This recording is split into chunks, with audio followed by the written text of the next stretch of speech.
সমস্ত গুণগান একমাত্র আল্লাহ সুবহানাহু ওয়া তাআলার জন্য, যার অশেষ মেহেরবানিতে আমরা আজকে মসজিদে নববীতে জুমার সালাত আদায় করার সুযোগ পেয়েছি।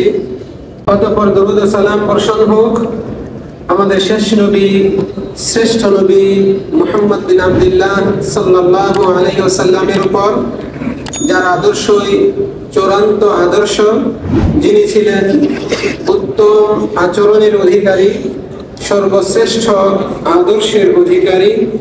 আল্লাহ তাআলা তার উপর, তার পরিবারবর্গ এবং সকল সাহাবীর উপর শান্তি, রহমত ও বরকত নাযিল করুন, আল্লাহুম্মা আমিন। সম্মানিত বাংলা ভাষী মুসলিমবৃন্দ, আল্লাহ রাব্বুল আলামিনের প্রিয় বান্দাগণ, আমি আপনাদের সামনে আজকে মসজিদে নববীতে মিলাদে যে খুতবা দেওয়া হয়েছে, উক্ত মহামূল্যবান খুতবার সংক্ষিপ্ত আকারে বঙ্গানুবাদ উপস্থাপন করব। ওমা তাওফীকি ইল্লা বিল্লাহ। আজকে মসজিদে নববীতে যিনি খুতবা দিয়েছেন, তিনি আমাদের সম্মানিত সুযোগ্য ইমাম ও খতিব শেখ ডক্টর খালিদ বিন সুলাইমান আল মুহান্না হাফিজাহুল্লাহ। তিনি খুতবা দিয়েছেন যে বিষয়ে, সেই বিষয়টি হচ্ছে যে কোমলতা একটি মহৎ গুণ। অত্যন্ত গুরুত্বপূর্ণ এই বিষয়ের উপর তিনি কোরআন ও সুন্নাহের দলিলের আদলে খুতবা আমাদের সামনে উপস্থাপন করেছেন। আল্লাহ রাব্বুল আলামিনের কাছে কামনা করি আমরা যেন এই খুতবা থেকে উপকৃত হই এবং এখানে যে নির্দেশনা দেওয়া হয়েছে, যে বিষয়গুলো আমাদেরকে উদ্বুদ্ধ করণার্থে তুলে ধরা হয়েছে, সেগুলো যেন আমরা গ্রহণ করে আমল করতে পারি। আল্লাহ তাআলা আমাদেরকে সেই তৌফিক দান করুন।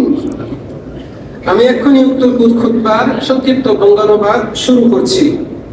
আমাদের মহামান্য খতিব শেখ ডক্টর খালিদ বিন সুলাইমান আল মুহান্না হাফিজাহুল্লাহ খুতবার শুরুতে আল্লাহ রাব্বুল আলামিনের প্রশংসা করেছেন, নবী মুহাম্মদ সাল্লাল্লাহু আলাইহি ওয়াসাল্লামের উপর দরুদ ও সালাম পাঠ করেছেন। তারপর তিনি মূল খুতবার শুরুতে বলছেন, আল্লাহর বান্দাগণ, আমাদের দ্বীন ইসলামের সুন্দর গুণাবলী এবং এর পূর্ণাঙ্গ বিষয়গুলোর অন্যতম হচ্ছে যে আমাদের এই দিন উত্তম চরিত্রের প্রশংসা করেছে এবং এটাকে অনেক মর্যাদাপূর্ণ করেছে এবং উত্তম নৈতিকতার দিকে উদ্বুদ্ধ করেছে, আহ্বান জানিয়েছে এবং এই বিষয়টিকে বিশাল বা মহা গুরুত্বপূর্ণ বানিয়েছে। বরং আল্লাহ রাব্বুল আলামিন এই উত্তম নৈতিকতা, সৎ চরিত্র, উত্তম গুণাবলী অবলম্বন করা, এটাকে এমন ইবাদত বানিয়েছেন যার দ্বারা বান্দার নেকির পাল্লা ভারী হয়, জান্নাতে তার মর্যাদা উন্নীত হয়, আরো বৃদ্ধি পায়। এমন একটি আমল বানিয়েছেন এই উত্তম গুণাবলী নৈতিকতা অবলম্বনকে। তিনি বলছেন, জেনে রাখুন, ইসলামে এই মুসলিমদের বৈশিষ্ট্য বা গুণগুলোর মধ্যে অন্যতম শ্রেষ্ঠ গুণ হচ্ছে খুলুকুর রিফক, অর্থাৎ কোমলতা অবলম্বন করা, কোমল আচরণ করা। এটা হচ্ছে ইসলামে এই মুসলিমদের জন্য অন্যতম শ্রেষ্ঠ ভালো গুণ। এর মানে কি? এর মানে হচ্ছে লিনুল জানিব বিল কওলি ওয়াল আমাল, কথা ও কাজে কোমল আচরণ করা, নম্র আচরণ করা। ওয়াল লুতফ বি আখযিল আমরি বি আহসানিল ওজুহ, সুন্দরভাবে কোনো কিছু গ্রহণের ক্ষেত্রে বিনয়তা অবলম্বন করা। এর নাম হচ্ছে কোমলতা। আপনার কথায় ও কাজে নম্রতা থাকতে হবে এবং আপনি যে কাজই করতে যান না কেন, যা আপনি সিদ্ধান্ত নেন না কেন, সেটা ভালোভাবে গ্রহণ করবেন এবং সেখানে বিনয়তা থাকতে হবে। এর নাম হচ্ছে কোমলতা। এই কোমলতা, এটা আল্লাহ সুবহানাহু ওয়া তাআলার একটি গুণ। আমরা জানি আল্লাহ তাআলার বহু গুণ রয়েছে, আল্লাহর অসংখ্য নাম ও সুন্দর গুণাবলী রয়েছে, উন্নত গুণাবলী রয়েছে। এগুলোর মধ্যে অন্যতম হচ্ছে কোমলতা। এটা আল্লাহর একটি গুণ। হাদিসে এসেছে, রাসূল সাল্লাল্লাহু আলাইহি ওয়াসাল্লাম বলেছেন, ইন্নাল্লাহা রাফীকুন ইউহিব্বুর রিফক, নিশ্চয়ই আল্লাহ তাআলা কোমল, তিনি কোমলতাকে পছন্দ করেন। ويعطي على الرفق ما لا يعطي على غيره على العنف وما لا يعطي على ما سواه তিনি কোমলতার কারণে যা দেন তা কঠোরতার কারণে দেন না বা অন্য কোনো কারণে দেন না। ব্যক্তির কোমল আচরণের কারণে ব্যক্তিকে আল্লাহ তাআলা যে সওয়াব, প্রতিদান, পুরস্কার, সফলতা দেন, কঠোরতার কারণে আল্লাহ তাআলা এত পরিমাণ সফলতা, সওয়াব, প্রতিদান দেন না বা অন্য কোনো কারণে আল্লাহ তাআলা দেন না। নবী মুহাম্মদ সাল্লাল্লাহু আলাইহি সাল্লামের উক্তি আছে। কাজে যে মুমিন বান্দা যে জায়গায় কোমল আচরণ করা উচিত, নম্র আচরণ করা উচিত, সেখানে নম্র আচরণ করে, কোমলতা প্রদর্শন করে, সে মূলত আল্লাহ সুবহানাহু ওয়া তাআলার যে এই যে গুণ রয়েছে, কোমলতা, এই গুণ সে ধারণ করে। ফলে আল্লাহ রাব্বুল আলামিনের এই সিফাতের সাথে, আল্লাহ তাআলার এই গুণের সাথে তার গুণ সে মিল রেখে আচরণ করে। এর মাধ্যমে এই বান্দার সার্বিকভাবে উন্নতি ঘটে। এই কোমল আচরণ তাকে পরিচালিত করে, আল্লাহর রহমতের নিকটবর্তী করে দেয়। আল্লাহ রাব্বুল আলামিনের যে অসংখ্য নাম ও গুণাবলী রয়েছে, আল্লাহ তাআলা তার এই নাম ও গুণাবলীকে ভালোবাসেন। এই জন্য তিনি এটাও ভালোবাসেন তার এই নাম ও গুণাবলীর যে অর্থ, মর্ম, প্রভাব, এটা যেন বান্দার আচরণে প্রকাশ পায়। কারণ আল্লাহ তাআলা রাফিক, তিনি কোমলতাকে পছন্দ করেন।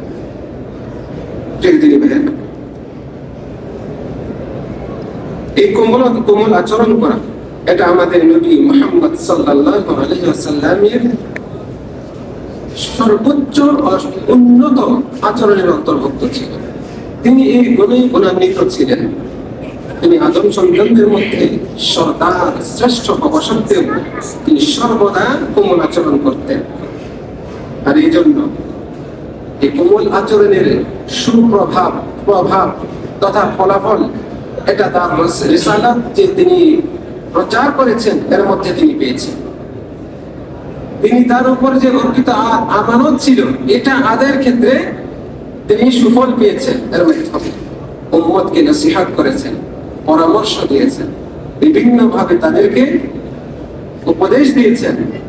এগুলোর ক্ষেত্রেও তার এই কোমল স্বভাব, কোমল আচরণ একটা ইতিবাচক প্রভাব ফেলেছিল, যা আমরা দেখতে পাই। রাসূল সাল্লাল্লাহু আলাইহি সাল্লাম কখনো কারোর সাথে দুর্ব্যবহার করেননি, কখনো রূঢ় আচরণ করেননি। যার কারণে এই কোমল আচরণের ফলস্বরূপ তিনি সর্বক্ষেত্রে সফলতা পেয়েছেন। আল্লাহ রাব্বুল আলামিন আমাদের নবী মুহাম্মদ সাল্লাল্লাহু আলাইহি সাল্লামের অসংখ্য ভালো গুণাবলীর মধ্য থেকে এই গুণটিকে বিশেষ করে মহাগ্রন্থ আল কুরআনের বিভিন্ন আয়াতে উল্লেখ করেছেন, প্রশংসা করেছেন।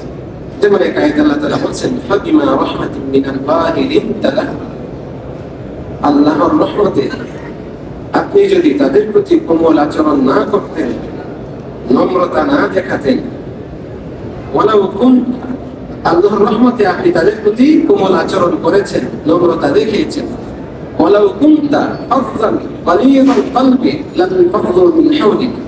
আপনি যদি কঠোর চিত্ত হতেন, আপনার হৃদয় যদি কঠোর হতো এবং আপনার ভাষা যদি কর্কশ হতো, তাহলে এরা আপনার আশপাশ থেকে সরে যেত, মানুষ আর আপনার কাছে ধারে কাছে আসতো না। আপনার আচরণ আল্লাহর রহমতে নম্র ছিল, কোমল ছিল, এই জন্য মানুষ আপনার কাছে এসেছে, আপনার সান্নিধ্য তারা গ্রহণ করেছে। প্রিয় দিনী ভাইরা, নবী মুহাম্মদ সাল্লাল্লাহু আলাইহি ওয়াসাল্লাম তিনি দৃঢ়তায় নম্র ছিলেন, অর্থাৎ তিনি যে কাজে নেমে পড়তেন দৃঢ়তার সাথে, কিন্তু সেটা বাস্তবায়নের ক্ষেত্রে মানুষের সাথে নম্র আচরণ করতেন। তিনি সংকল্প করতেন, কিন্তু এই সংকল্প বাস্তবায়নে তিনি দৃঢ়তা অবলম্বন করতেন না। তিনি কোমল আচরণ করতেন, ধীরস্থিরতা অবলম্বন করতেন। তিনি সবসময় নরম আচরণ করতেন, কিন্তু কখনোই দুর্বলতা প্রকাশ করতেন না। আমরা তো আমাদের সমাজে নম্রতাকে দুর্বলতা মনে করি। তিনি এইটা প্রকাশ করতেন না যে আমি দুর্বল। তিনি নম্র আচরণ করতেন, কিন্তু কখনো দুর্বল এটা প্রকাশ করতেন না। এই জন্যই আমাদের নবী মুহাম্মদ সাল্লাল্লাহু আলাইহি সাল্লামের এই কোমল আচরণের সুফল সমাজের সর্বস্তরের মানুষ ভোগ করেছে। শিক্ষিত, অশিক্ষিত, যারা বন্ধু ভাবাপন্ন মানে সমমনা, আপনার মতের সাথে যার মিল রয়েছে, তারাও রাসূলের কোমল আচরণ পেয়েছেন। মতের সাথে মিল নেই, বিরোধী, তারাও রাসূলের কোমল আচরণের সুফল পেয়েছে। অনুরূপভাবে শত্রু মিত্র সবাই এই আচরণ পেয়েছে রাসূল সাল্লাল্লাহু আলাইহি ওয়াসাল্লামের কাছ থেকে। রাসূল সাল্লাল্লাহু আলাইহি ওয়াসাল্লামের নম্রতা এবং কোমল, হৃদ্যতাপূর্ণ, সহানুভূতিপূর্ণ আচরণের যে শীতলতা, এটাও সমাজের সবাই পেয়েছে। ছোট বড়, ধনী গরিব, বিশিষ্ট ব্যক্তি, সাধারণ ব্যক্তি, এমনকি ছোট কোলের শিশু, নবজাতক সন্তান, এরাও এই কোমল আচরণ পেয়েছে। এতে আশ্চর্য হওয়ার কিছু নেই। আল্লাহর নবীকে আল্লাহ তাআলা এভাবেই তৈরি করেছেন। আল্লাহ তাআলা বলছেন, ওয়া ইন্নাকা লাআলা খুলুকিন আযীম, নিশ্চয়ই আপনি মহান চরিত্রের উপর আদর্শের উপর রয়েছেন। আমাদের নবী মুহাম্মদ সাল্লাল্লাহু আলাইহি ওয়াসাল্লাম উত্তম, সর্বোত্তম চরিত্রের অধিকারী ছিলেন, আদর্শের অধিকারী ছিলেন। এর নমুনা স্বরূপ, উদাহরণ স্বরূপ খতিব সাহেব উল্লেখ করছেন, একদিন জনৈক ইহুদি ব্যক্তি নবী মুহাম্মদ সাল্লাল্লাহু আলাইহি ওয়াসাল্লামের পাশ দিয়ে যাওয়ার সময় বলছে, আসসালামু আলাইকা ইয়া মুহাম্মদ। শব্দটা উচ্চারণ করেছে এভাবে, আসসালামু আলাইকা ইয়া মুহাম্মদ, অথচ বলা উচিত ছিল আসসালামু আলাইকা ইয়া মুহাম্মদ। সে বলেছে কি আসসালামু আলাইকা ইয়া মুহাম্মদ, সালাম এর শব্দ থেকে লামটা কেটে নিয়েছে, আর এর অর্থ দাঁড়ায়, হে মুহাম্মদ আপনার উপর মৃত্যু আসুক, মানে বদদুয়া করলো। রাসূল সাল্লাল্লাহু আলাইহি ওয়াসাল্লাম কিচ্ছু বললেন না, শুধু জবাবে বললেন ওয়া আলাইকুম, তোমার উপর, শুধু এতটুকু বললেন। কিন্তু মা আয়েশা রাদিয়াল্লাহু আনহা খেয়াল করবেন, এই ইহুদি ব্যক্তি সে তো রাসূল সাল্লাল্লাহু আলাইহি ওয়াসাল্লামকে সালাম দেয়, সে তো আসসালাম শব্দটি বলেছে, যার অর্থ মৃত্যু, মানে বদদুয়া করেছে। মা আয়েশা রাদিয়াল্লাহু আনহা খেপে গেলেন, সাথে সাথে বললেন ওয়া আলাইকুমুস সালাম ওয়াল লা'না, তোমার উপর মৃত্যু ও লানত, অভিশাপ আসুক। এই কথা শুনে রাসূল সাল্লাল্লাহু আলাইহি ওয়াসাল্লাম আয়েশাকে বললেন, হে আয়েশা তুমি একটু শান্ত হও, তুমি শান্ত হও। ইন্নাল্লাহা রাফিকুন ইউহিব্বু আহলার রিফক, আল্লাহ তাআলা কোমল, তিনি কোমল আচরণকারীদেরকে ভালোবাসেন। নবী মুহাম্মদ সাল্লাল্লাহু আলাইহি ওয়াসাল্লাম ইহুদিকে ধমক না দিয়ে নিজের স্ত্রীকে পরামর্শ দিলেন, তুমি শান্ত হও, কোমল আচরণ করো। আল্লাহ তাআলা নিজে কোমল আচরণ যারা করে তাদেরকে ভালোবাসেন। সহিহ বুখারীর riwayat, মুসলিম শরীফের riwayat এসেছে, ইন্নাল্লাহা ইউতি আলার রিফকি মা লা ইউতি আলাল উনফ, আল্লাহ তাআলা কোমল আচরণের কারণে যা দেন, কঠোর আচরণের কারণে তা দেন না। সহিহ মুসলিমের বর্ণনা। অতএব আল্লাহ রাব্বুল আলামিন তিনি তার সকল কাজে এই কোমলতাকে পছন্দ করেন এবং কোমলতা বজায় রাখেন, ধীরস্থিরতা অবলম্বন করেন।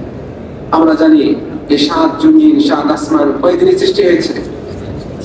এই সিত্তাতি আইয়াম, কোরআনের বিভিন্ন জায়গায় আল্লাহ তাআলা বলছেন যে তিনি আসমান জমিনকে সৃষ্টি করেছেন 6 দিনে। আল্লাহ কি 5 দিনে করতে পারতেন না? একদিনে করা সম্ভব না আল্লাহর পক্ষে? এক মুহূর্তে করা সম্ভব না? আল্লাহ তাআলা কোনো কিছু চাইলে সাথে সাথে তা হয়ে যায়। আল্লাহ তাআলা শুধু বলেন মুখে কুন ফায়াকুন, বলেন যে হও, হয়ে যায়। সেই আল্লাহ রাব্বুল আলামিন কেন 6 দিন সময় নিলেন আসমান জমিন সৃষ্টি করতে? খতিব সাহেব বলছেন, মূলত আল্লাহ তাআলা তার বান্দাদেরকে এই শিক্ষা দিতে চান, তারা যেন তাদের সার্বিক কাজে ধীরস্থিরতা অবলম্বন করে এবং বিবেচনা অবলম্বন করে। বিবেচনার সাথে, ধীরস্থিরতার সাথে তারা যেন কাজগুলো করে। তারপরে খতিব সাহেব বলছেন, আমাদের নবী মুহাম্মদ সাল্লাল্লাহু আলাইহি ওয়াসাল্লাম তিনি মুমিনদের সাথে কোমল আচরণ করতেন। ছোট ছোট শিশু, বাচ্চা, তাদের সাথেও কোমল আচরণ করতেন। এর উদাহরণস্বরূপ খতিব সাহেব 2টি হাদিস উল্লেখ করেছেন, আমি সংক্ষিপ্তভাবে সেই ঘটনা উল্লেখ করছি। তার মধ্যে একটি হচ্ছে উম্মে কাইস বিনতে মিহসান রাদিয়াল্লাহু আনহা, জনৈকা মহিলা সাহাবী। তিনি তার কোলের ছোট্ট শিশু বাচ্চা তাকে নিয়ে নবী সাল্লাল্লাহু আলাইহি ওয়াসাল্লামের কাছে এসেছেন। এই শিশু বাচ্চা তখনও খাবার খায় না। খাবার খায় না বলতে উদ্দেশ্য হচ্ছে বুকের দুধ ছাড়া শক্ত কোনো খাবার খায় না। এমন বয়সে নবজাতক সন্তান, দুগ্ধপুষ্য সন্তান, তাকে কোলে করে নবী সাল্লাল্লাহু আলাইহি ওয়াসাল্লামের কাছে এসেছেন। নবী সাল্লাল্লাহু আলাইহি ওয়াসাল্লাম দেখে বাচ্চাটাকে কোলে নেন। কোলে নেওয়ার পরে এই বাচ্চাটা কোলে প্রস্রাব করে দেয়, জামা ভিজিয়ে দেয়, প্রস্রাব করে। কার কোলে বসেছিল বাচ্চা? এই বিশ্ব জাহানের সর্বশ্রেষ্ঠ মানুষ, সকল নবীদের সর্দার, আদম সন্তানদের সর্দার নবী মুহাম্মদ সাল্লাল্লাহু আলাইহি ওয়াসাল্লামের কোলে প্রস্রাব করে। হাদিসে এসেছে রাসূল সাল্লাল্লাহু আলাইহি ওয়াসাল্লাম শুধু বললেন একটু পানি নিয়ে এসো। পানি আনার পরে তিনি সে পানি হাতে নিয়ে জামাতে ছিটা গেলেন, জামাটা ধুলেন। যেহেতু শিশু বাচ্চা, আপনারা মনে রাখবেন, ছোট শিশু ছেলে বাচ্চা যে দুধ পান করে, যার খাদ্য শুধু এটাই, পানীয়, এই জাতীয় দুধ পান, এটাই তার খাদ্য, এমন বাচ্চার প্রস্রাব গায়ে লাগলে অথবা পোশাকে লাগলে সেটা নাপাক হয়ে যাবে না, এক্ষেত্রে ওটা ধুইতে হবে না, তবে এখানে পানি ছিটা দিলেই হবে। তবে মেয়ে বাচ্চার ক্ষেত্রে না, এই জিনিসটা মনে রাখবেন। এই হাদিস হলো তার জন্য নবী মুহাম্মদ সাল্লাল্লাহু আলাইহি ওয়াসাল্লাম পানি আনালেন, পানি ছিটা দিলেন। খতিব সাহেব বলছেন আল্লাহ রাসূল সাল্লাল্লাহু আলাইহি ওয়াসাল্লাম ন্যূনতম বিরক্ত হয়ে বাচ্চাটাকে সরিয়েও দেন। একজন মা যে তার শিশু সন্তানকে দুধ পান করায়, এই সন্তানটিকে নিয়ে কাছে এসেছে মায়ের হৃদয়ে এটাকে প্রফুল্ল করতে, আনন্দ দিতে, তার অন্তরটা যেন প্রশান্তি পায়, সেজন্য ছোট বাচ্চাটাকে কোলে তুলে নিয়েছে। প্রস্রাব করে দেওয়াতেও বিরক্ত প্রকাশ করেন। আমাদের নবী সাল্লাল্লাহু আলাইহি ওয়াসাল্লাম ছিলেন এরকম আচরণের অধিকার। আরেকটি ঘটনা খতিব সাহেব উল্লেখ করেছেন, জাবের বিন সামুরা রাদিয়াল্লাহু আনহু হতে বর্ণিত। তিনি নিজে বর্ণনা করছেন, একদিন রাসূল সাল্লাল্লাহু আলাইহি ওয়াসাল্লামের সাথে নামাজ পড়লাম। নামাজের পরে রাসূল সাল্লাল্লাহু আলাইহি ওয়াসাল্লাম মসজিদ থেকে বের হয়ে গেলেন। বের হয়ে বেশ কয়েকজন বাচ্চাকে সামনে পেলেন। আমরাও এখানে এই দৃশ্য পাই। এই মসজিদগুলো, বিশেষ করে পাড়া মহল্লার মসজিদগুলোতে নামাজ শেষে সর্বপ্রথম বের হয় কারা? ছোট ছোট বাচ্চারা। আর এই সৌদি আরবে, বিশেষ করে এই দেশের মসজিদের একটা বৈশিষ্ট্য হচ্ছে যে এখানে আপনি যে মসজিদেই যান না কেন, যে ওয়াক্তেই যান না কেন, ছোট ছোট বাচ্চা পাবেন। এমনকি ফজরের নামাজে ছোট্ট শিশু বাচ্চা, তাদেরকেও দেখা যায়। নামাজ শেষে বাচ্চাগুলো বের হয়ে যায় দরজাতে, দরজার কাছে, গেটের কাছে 5-6 জন বাচ্চা যারা থাকে, এরা একসাথে গল্প গুজব করে, একত্রিত থাকে। তারা রাসূল সাল্লাল্লাহু আলাইহি ওয়াসাল্লাম সেই মসজিদ থেকে বের হলেন, বের হয়েই কয়েকটা বাচ্চার সাথে সাক্ষাৎ। জাবের বিন সামুরা রাদিয়াল্লাহু আনহু বলছেন, আমি দেখলাম যে রাসূল সাল্লাল্লাহু আলাইহি ওয়াসাল্লাম প্রত্যেক বাচ্চার গালে হাত বুলিয়ে দিচ্ছেন, হাতল করে দিচ্ছেন। আমার গালেও তিনি হাত বুলিয়ে দিলেন। সাহাবী তিনি বর্ণনা করেছেন, আমার গালেও তার হাত বুলিয়ে দিলেন। রাসূল সাল্লাল্লাহু আলাইহি ওয়াসাল্লামের হাতের শীতলতা আমি পেলাম, স্পর্শ করলাম, অনুভব করলাম। আমার কাছে মনে হলো যেন রাসূল সাল্লাল্লাহু আলাইহি ওয়াসাল্লাম তার এই হাতটাকে কোন আতরওয়ালার আতরের জিহ্বার ভেতরে হাত ডুবিয়ে সেখান থেকে বের করে নিয়ে আসছে। এত সুগন্ধি ছিল এবং এত শীতল ছিল, মানে এই শীতল পরশ এবং সুগন্ধিময় পরশ পেলাম রাসূলের হাতে। রাসূল সাল্লাল্লাহু আলাইহি ওয়াসাল্লাম এভাবে বাচ্চাদেরকেও আদর করতেন, তাদের সাথে কোমল আচরণ করতেন। প্রিয় দিনী ভাইয়েরা, আরেকটা উদাহরণ আমি বলি, যেটা খতিব সাহেব উল্লেখ করেন। আমরা অনেকেই শুনেছি যে জনৈক ব্যক্তি রাসূল সাল্লাল্লাহু আলাইহি ওয়াসাল্লাম রাস্তা দিয়ে যাচ্ছিলেন, এক ব্যক্তি পেছন থেকে রাসূলের জামা টান মারে, টেনে ধরে, এত জোরে টান দেয় যে আর দাগ বসে যায়, মুখ দিয়ে কাশি বের হয়ে যায়। পেছন দিকে তাকিয়ে রাসূল মুস্কি হাসলেন, কি চান? সম্মানিত দিনী ভাইয়েরা, আমাদের নবী মুহাম্মদ সাল্লাল্লাহু আলাইহি ওয়াসাল্লাম ছিলেন এই আচরণের অধিকারী। নামাজ পড়লেন, নামাজের পরে মসজিদে আসেন, জনৈক ব্যক্তি, বেদুইন ব্যক্তি, গ্রাম এলাকার ব্যক্তি, অশিক্ষিত ব্যক্তি মসজিদে এসে এক সাইডে প্রস্রাব করে দেয়। সাহাবারা রেগে বলছেন, আমাকে আল্লাহ রাসূল অনুমতি দেন গর্দানটা উড়িয়ে দিই। অন্যান্য সাহাবারা তাকে ধমক দেওয়ার জন্য উদ্যত হলো। রাসূল বলছেন, থামো, এক বালতি পানি নিয়ে এসো। পানি আনা হলো। পানি আনলে এটার উপর পানি ঢেলে দিতে বললেন। মাটির, তখন তো মাটির ইয়ে ছিল, পানি ঢেলে দিতে বললেন। তারপরে ওই ব্যক্তিকে ডেকে বললেন যে এটা আল্লাহর ইবাদতের জন্য এই জায়গা, এখানে নোংরা করা, প্রস্রাব করার জায়গা নয়, সুন্দর আচরণ করে বুঝিয়ে দিলেন। এই হলো আপনার আদর্শ, আমার আদর্শ, বিশ্ব জাহানের আদর্শ নবী মুহাম্মদ সাল্লাল্লাহু আলাইহি ওয়াসাল্লামের আচরণ। এইভাবে তিনি কোমল আচরণ করতেন। খতিব সাহেব এদিকে ইঙ্গিত করেছেন যে এই কোমল আচরণের দ্বারা তিনি তার রিসালাত এর যে আমানত ছিল, এই আমানত আদায় করতে গিয়ে বিরাট সফলতা পেয়েছেন। আল্লাহ রাব্বুল আলামিন আমাদেরকে এই আচরণের অধিকারী করুন, আল্লাহুম্মা আমিন। সম্মানিত দিনী ভাইয়েরা, কাজেই যদি কোনো ব্যক্তি নিজের কল্যাণ চায়, জাতির কল্যাণ চায়, তাহলে সে যেন, খতিব সাহেবের ভাষায়, যে ব্যক্তি নিজের এবং জাতির কল্যাণ চায় সে যেন এই কোমল আচরণ গ্রহণ করে এবং এটাকে সব সময় নিজের মধ্যে লালন করে, সব অবস্থায় সে যেন এটা করে। বিশেষ করে যারা আল্লাহর দিকে আহ্বান করে, দায়ী, মুবাল্লিগ, বড় বড় ওয়াইজ, আল্লাহর পথে আহ্বান করে, আলেম, উলামা, খতিব, ইমাম, তারা মুআল্লিম, যারা শিক্ষক, যারা সৎ কাজের আদেশ করেন, অসৎ কাজে বাধা দেন, এদের অন্তত এই বিষয়ে এই কোমল আচরণ শেখা উচিত, কোমল আচরণ করা উচিত। তাদের জন্য সবচেয়ে বেশি গুরুত্বপূর্ণ হলো এই আচরণ। খতিব সাহেবের ভাষায়, আপনি অসৎ কাজে বাধা দিতে যাবেন, আপনি কি আগেই হুমকি ধমকি দেওয়া শুরু করবেন, ভাঙ্গা শুরু করবেন, মারপিট শুরু করবেন, এটা কিন্তু কোনো দায়ীর আচরণ নয়। সংস্কার যে করতে চায় তার এটা আচরণ নয়। বরং যে অন্যায় করছে তাকে, এটা যে অন্যায়, এটা যে তার জন্য, সমাজের জন্য, মুসলিম মিল্লাতের জন্য ক্ষতিকারক, এটা তাকে আগে বোঝাতে হবে, নসিহত করতে হবে, কোমল আচরণের মাধ্যমে এটাকে চেঞ্জ করা, সরিয়ে দেওয়ার প্রচেষ্টা করতে হবে। খতিব সাহেব বলছেন, এক্ষেত্রে সর্বোত্তম আদর্শ হচ্ছে আমাদের নবী মুহাম্মদ সাল্লাল্লাহু আলাইহি ওয়াসাল্লাম। তিনি আরেকটি ঘটনা উল্লেখ করেছেন, হাদিসের ঘটনা। আবু রিফাআ আল-আদাবী রাদিয়াল্লাহু আনহু তিনি বর্ণনা করছেন, আমি একদিন রাসূল সাল্লাল্লাহু আলাইহি ওয়াসাল্লামের কাছে মসজিদে আসলাম, এমন সময় যখন খুতবা শুরু হয়ে গিয়েছে, তিনি খুতবা দিচ্ছিলেন। আমি কাছাকাছি এসে দাঁড়িয়ে বললাম, হে আল্লাহর রাসূল, নিজের দিকে ইঙ্গিত করে বললাম, এমন এক আগন্তুক ব্যক্তি আপনার সামনে এসেছে যে তার দ্বীন সম্পর্কে জানতে চায়, দ্বীন কি সে বুঝে না। শুধু এতটুকুই বললেন, নিজের দিকে ইঙ্গিত করে, নিজেকেই বলছে যে আগন্তুক এসেছে আপনার সামনে যে তার দ্বীন সম্পর্কে জানতে চায়, দ্বীন ইসলাম কি, ধর্ম কি, কিভাবে পালন করতে হয়, এর বিষয়গুলো কি, এ সম্পর্কে তার কোনো নলেজ নেই। রাসূল ইসলাম মিম্বার থেকে নেমে আসলেন, খুতবা থামালেন, অফ করলেন, খুতবা অফ করে দিয়ে নেমে আসলেন, একদম তার কাছে চলে আসলেন, একটা চেয়ার আনতে বললেন, চেয়ার আনা হলো। এই বর্ণনাকারী আবু রিফাআ আল-আদাবী রাদিয়াল্লাহু আনহু তিনি বর্ণনা করছেন, আমার মনে আছে ওই চেয়ারের পায়া ছিল লোহা। আছে না এরকম চেয়ার, উপরে কাঠ বা উপরে বিভিন্ন এরা দিয়ে বানানো হয়, কিন্তু নিচে পায়া করে থাকে লোহা, লোহার পায়া ছিল এই চেয়ারে। রাসূল সাল্লাল্লাহু চেয়ারে বসলেন, বসে তিনি আমাকে দ্বীনের বিষয়ে শিক্ষা দিলেন, বেশ কিছু বিষয় আমাকে শিখিয়ে দিয়ে তারপরে তিনি আবার মেম্বারে চলে গেলেন, গিয়ে খুতবা শেষ করলেন।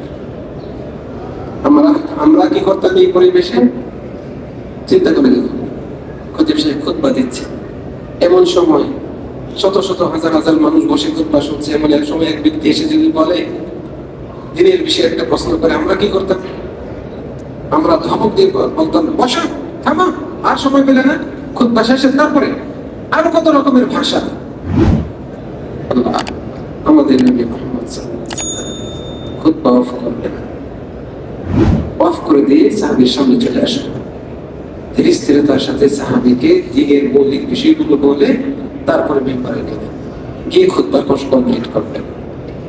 প্রিয় দিনী ভাইরা, আমাদের উচিত এই আচরণগুলো করা, আমাদের উচিত ইসলামের এই সৌন্দর্য আমাদের আচরণে ফুটিয়ে তোলা। আল্লাহ রাব্বুল আলামিন আমাদেরকে তৌফিক দান করুন। সম্মানিত দিনী ভাইরা,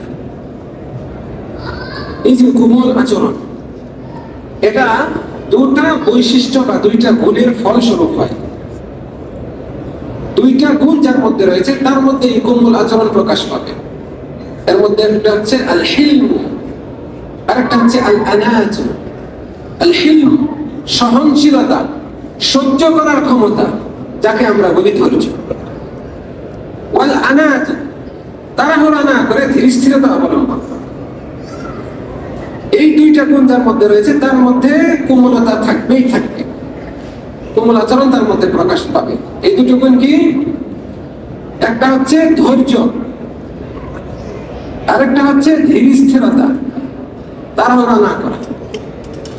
এই দুই গুণ যার মধ্যে রয়েছে তার মাঝে কোমল আচরণ প্রকাশ পাবে।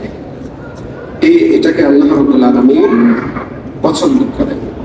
যখন একজন ব্যক্তির মধ্যে এই দুটো পাওয়া যায়, সে অবশ্যই কোমল আচরণ করেকারী হবে। তার এই কোমলতা, এই কোমল আচরণের সুফল প্রকাশ পাবে তার কথা ও কাজে। সে কথা বললে সঠিক কথা বলে, সে কাজ করলে ভালো কাজ করে, যথার্থ কাজ করে। কে? যে এই দুই অভ্যাসের অধিকারী, ধীর স্থিরতা অবলম্বন করে, ধৈর্য সহনশীলতার সাথে কাজ করে, ফলে তার আচরণ হয় কোমল। এর মাধ্যমে তার কথা কাজ সঠিক হয়, তার ব্যক্তিত্ব পূর্ণতা পায়, ব্যক্তিত্বে পূর্ণতা পায়, ব্যক্তি হিসেবে ভালো, তাকে আল্লাহ তাআলা ভালোবাসেন, মানুষও তাকে ভালোবাসে।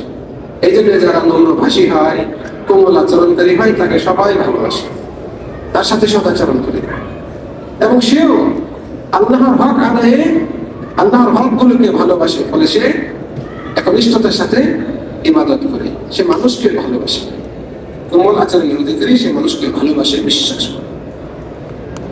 খতিব সাহেব বলছেন, কাজে যার মধ্যে এই দুইটা খাসলত রয়েছে, অভ্যাস রয়েছে, ধীর স্থিরতা এবং ধৈর্য সহনশীলতা, সেই জন্য আল্লাহর প্রশংসা করে, কেননা তাকে সকল কল্যাণের মূল যে বিষয় সেটা দেওয়া হয়েছে।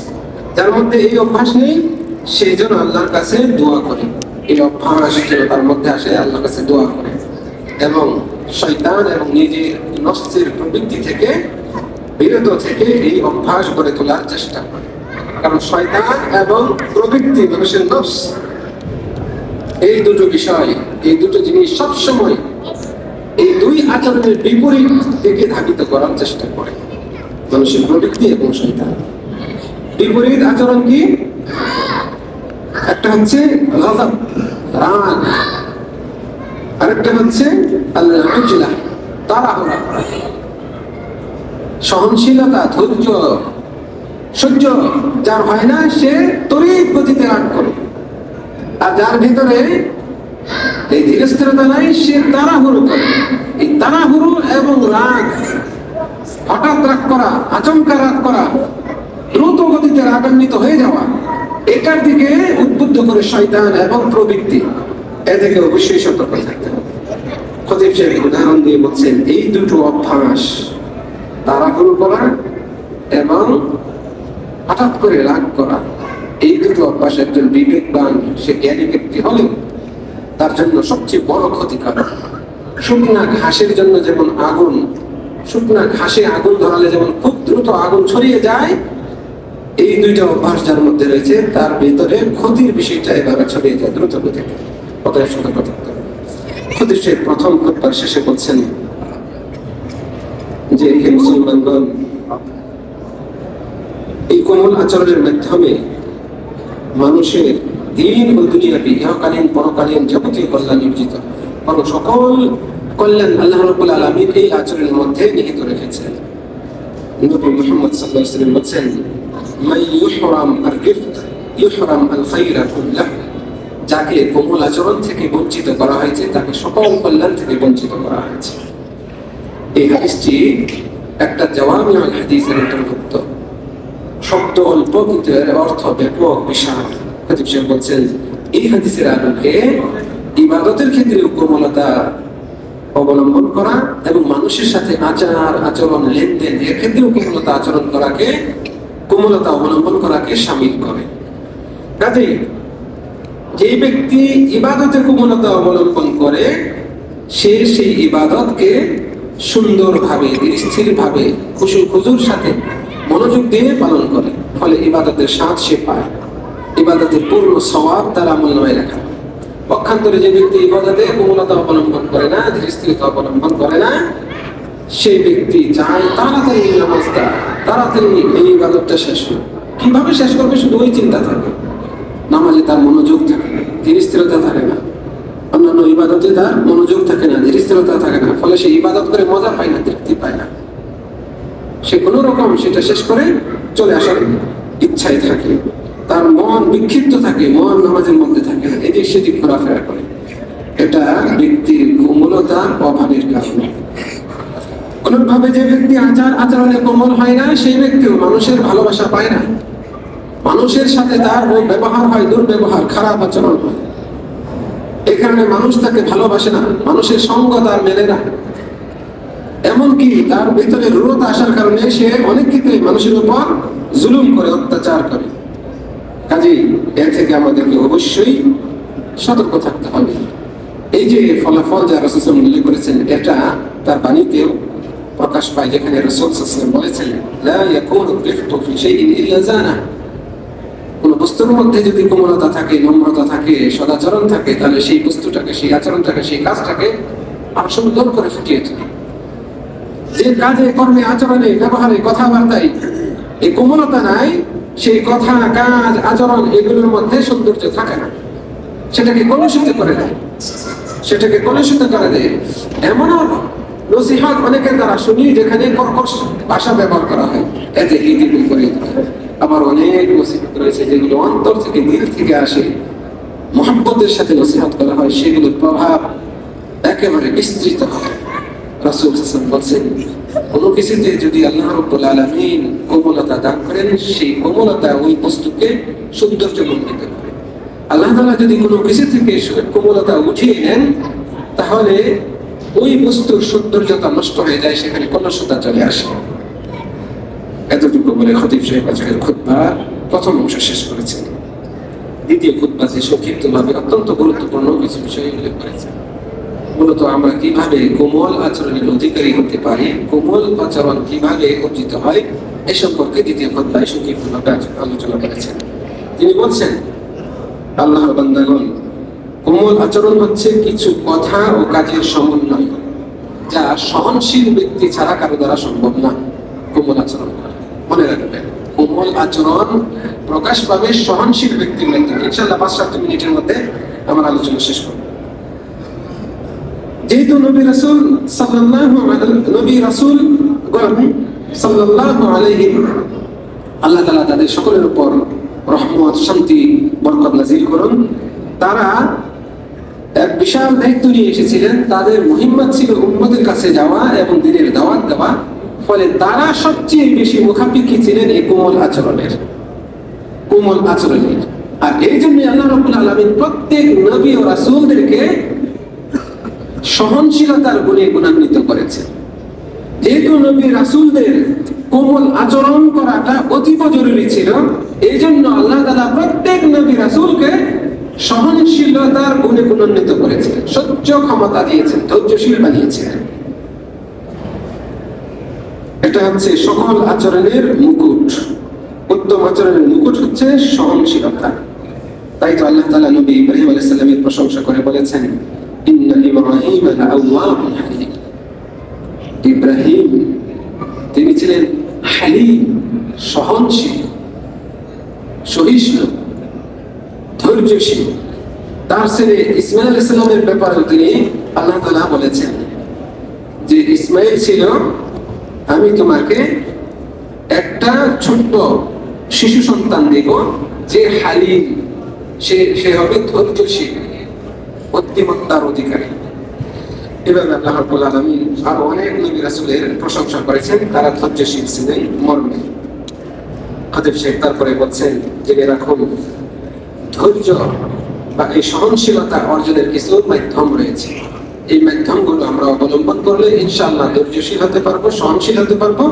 বিনিময়ে আমাদের আচরণ হবে কোমল, যে কোমল আচরণটা আল্লাহ রাব্বুল আলামিন পছন্দ করেন।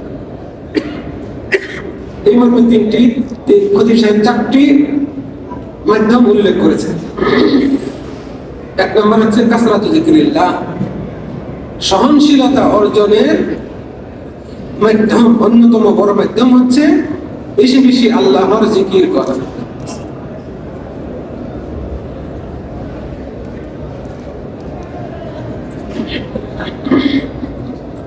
আল্লাহর জিকিরের ফলে অন্তরে প্রশান্তি নেমে আসে এবং বক্ষ প্রসারিত হয়। ফলে যে ব্যক্তি বেশি আল্লাহর জিকির করে, সে সমাজে অনেক বিরক্তিকর বিষয়গুলো সহ্য করার ক্ষমতা অর্জন করে। অথচ এই বিরক্তিকর বিষয়গুলোর কারণে রাগ হওয়া, ধৈর্য নষ্ট হয়ে যাওয়ার উপক্রম হয়। কিন্তু বেশি জিকির গুজার বান্দাদের এই সহনশীলতা তৈরি হয়, তার বক্ষ প্রসারিত হয় এবং তার অন্তরে আল্লাহ তাআলা প্রশান্তি ঢেলে দেন। এই জন্য বেশি বেশি জিকির আজকার করতে হবে। 2 নম্বর মাধ্যম হচ্ছে সহনশীলতা অবলম্বনের অর্জনের। এটা জানা যে সহনশীলতা বা ধৈর্য এর মাধ্যমে বান্দার বিবেক শক্তি বিবেচনা শক্তি সুরক্ষা পায় না। ব্যক্তি যদি সহনশীল থাকে, ধৈর্যশীল হয়, ধীরস্থিরতা অবলম্বন করে, তাহলে যে কোনো সিদ্ধান্ত নিতে সে বিবেচনা করে এবং সঠিকভাবে সে পর্যালোচনা করে সিদ্ধান্ত নেয়, ফলে তার বিবেক শক্তিকে এটা হেফাজত করে। আর যে এই সহনশীলতা, ধৈর্য, সহ্য ক্ষমতা এগুলো মানে যার মধ্যে নাই, সে তড়িৎ গতিতে সিদ্ধান্ত নেয়, ফলে তার সিদ্ধান্ত ভুল হয়, তার বিবেচনা ভুল হয়, তার বিবেক শক্তি লোপ পায় তড়িৎ লাগান্বিত হওয়ার কারণে। তাহলে আমাদেরকে এটা জানতে হবে এবং অনুধাবনে রাখতে হবে যে ধৈর্য, সহনশীলতা এবং সহ্য করা, ধীরস্থিরতা অবলম্বন করা, এর মাধ্যমে সিদ্ধান্ত গ্রহণ করতে সুবিধা হয়, সহজ হয়। 3 নম্বরে তিনি বলছেন, যারা জ্ঞানী, গুণী, বিচক্ষণ, উত্তম চরিত্রের অধিকারী তাদের সঙ্গ নেওয়া। কারণ মানুষের মাঝে উত্তম চরিত্র আসবে যদি সে চরিত্রবান মানুষের সাথে, জ্ঞানী গুণী ব্যক্তিদের সাথে, ভদ্র ভালো আমলদার ব্যক্তিদের সাথে উঠা বসা করে। যেমন ভাবে খারাপ লোকদের সঙ্গ নিলে খারাপ অভ্যাস তৈরি হয়। সৎসঙ্গ সৎসঙ্গ স্বর্গবাস, আর অসৎসঙ্গ সর্বনাশ। তাহলে আপনাকে এরকম ভালো মানুষের সঙ্গ নিতে হবে, তাহলে আপনার মধ্যে এই ভালো খাসলাত বা বৈশিষ্ট্য আসবে।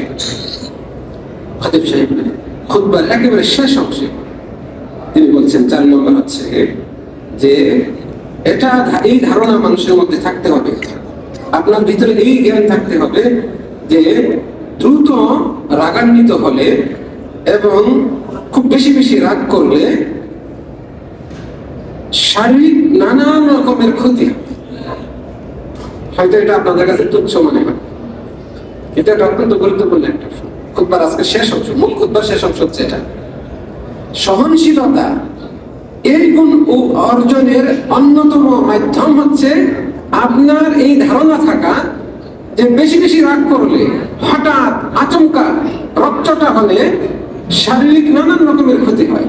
তার অন্যতম একটা উদাহরণ বলি, হাই প্রেশার হাই হয়ে যাওয়া। যে বেশি উচ্চ বাক্যে কথা বলে, রাগে কথা বলে, হঠাৎ করে রাগ হয়ে যায়, এদের এই সমস্যাটা বেশি, প্রেশারে বেড়ে যায়। প্রেশার একটা শারীরিক ক্ষতি না? এরকম শারীরিক অনেক রোগ হয়। এই ধারণাটা যদি থাকে, এই জ্ঞানটা যদি থাকে, তাহলে সেই ব্যক্তি চেষ্টা করে রাগটাকে দমন করার, তাড়াহুড়ো না করার, ধীরস্থিরতা অবলম্বন করা। ফলে এই জ্ঞান ব্যক্তিকে সহনশীল হতে শেখায়।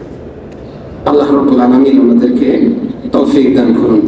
সর্বোপরি আমাদেরকে অবশ্যই এরকম উত্তম আচরণের অধিকারী হওয়ার জন্য আল্লাহর কাছে দোয়া করতে হবে। দোয়া হলো সকল কিছুর ঔষধ, সকল নেতিবাচক দিক থেকে ফিরে আসার, বেঁচে থাকা মহা ঔষধ হচ্ছে দোয়া।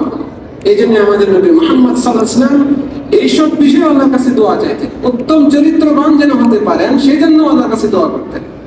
আমাদের নবী মুহাম্মদ সাল্লাল্লাহু আলাইহি ওয়াসাল্লামের অন্যতম একটি দোয়া ছিল, তিনি বলতেন, আল্লাহুম্মা হাদিনি লিআহসানিল আখলাক। হে আল্লাহ, আপনি আমাকে সর্বোত্তম নৈতিকতার দিকে হেদায়েত করুন। আপনি ছাড়া অন্য কেউ আমাকে উত্তম চরিত্রবান হওয়ার দিকে হেদায়েত করতে পারে না। ওয়াসরিফ আন্নী সাইয়্যাহা লা ইয়াসরিফ আন্নী সাইয়্যাহা ইল্লা আনত। খারাপ আচরণ থেকে আপনি আমাকে সরিয়ে রাখুন, আপনি ছাড়া অন্য কেউ আমাকে খারাপ আচরণ থেকে সরিয়ে রাখতে পারে না।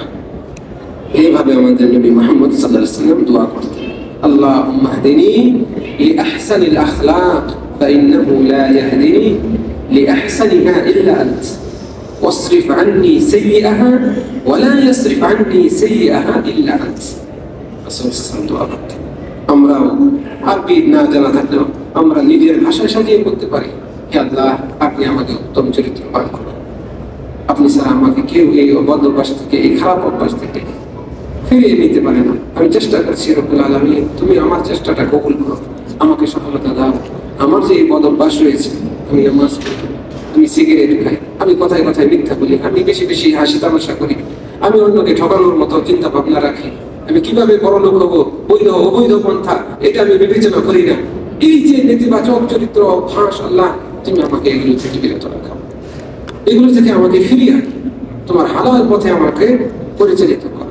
তুমি আমাকে উত্তম আচরণের অধিকারী করো, আমি যেন মানুষের সাথে ভালোভাবে মিশে চলতে পারি, মানুষের হক যেন আদায় করতে পারি, মানুষকে যেন সম্মান দিতে পারি, মানুষ যেন আমাকে সম্মান দেয়। এই আচরণগুলো আমার মধ্যে যায়। এই দোয়া, এইগুলো দোয়া করার বিষয়, এইগুলো আল্লাহর কাছে চেয়ে নেওয়ার বিষয়, এগুলো আল্লাহর কাছ থেকে চেয়ে নেওয়ার বিষয়। এই জন্য আমাদের নবী মুহাম্মদ সাল্লাল্লাহু আলাইহি ওয়াসাল্লাম এগুলো চাইতেন।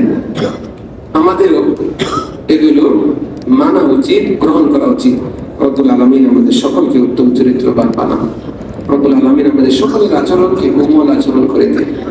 আমরা যেন সকল কাজে ধীরস্থিরতা অবলম্বন করি, আমরা যেন সহ্য ক্ষমতা অর্জন করতে পারি। আল্লাহ যেন আমাদেরকে সেই তৌফিক দান করুন।